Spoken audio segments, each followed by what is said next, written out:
Sapul sa CCTV ang isang rider sa Cavite na nagnakaw ng mamahaling cellphone sa isang karinderya. Ang detalye sa frontline report ni Ian Suyu.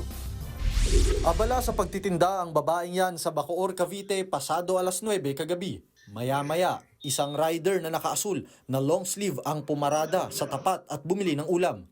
Ilang saglit lang, dumating ang isa pang rider at tila nag-usap pa sila ng lalaki. Bumaba ang angkas na lalaking nakaputi at nagpaalam daw sa tindera na makikiinom.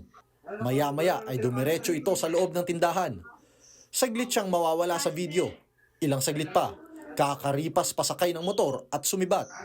Ang hindi alam ng tindera, tinangay na pala ang cellphone ng kasama niya na nasa loob ng tindahan. Ganun din ginagawa nila, yung mga kasama niya, kunyari bibili, tapos yung isa gagawa na ng kung ano. Tatlo po talaga din sila mga nakamotor. Nililito talaga po nila para yung isa a-action na ng pagnanakaw niya. Para hindi sila mapansin. Natangay ng mga suspect ang cellphone na nagkakahalagang 90,000 pesos. Ang masakit pa dyan, wala pang isang buwang nagagamit ang naturang cellphone at hinuhulugan pa ng biktima. Tingin nila magkakasabwat ang mga rider at modus nila na lituhin ng tindera. Sa kasalukuyan ay natutukoy pa raw nila ang location ng ninakaw na cellphone. Opo, ando lang po talaga sa area na yun.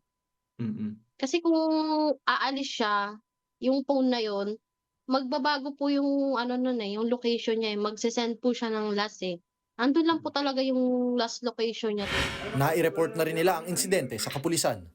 Nagbabalita mula sa frontline, Ian Suyu, News 5. Mga kapatid, Nikki de Guzman po. Para sa mga impormasyong dapat ninyong malaman, mag-follow at mag-subscribe na sa social media pages ng News 5.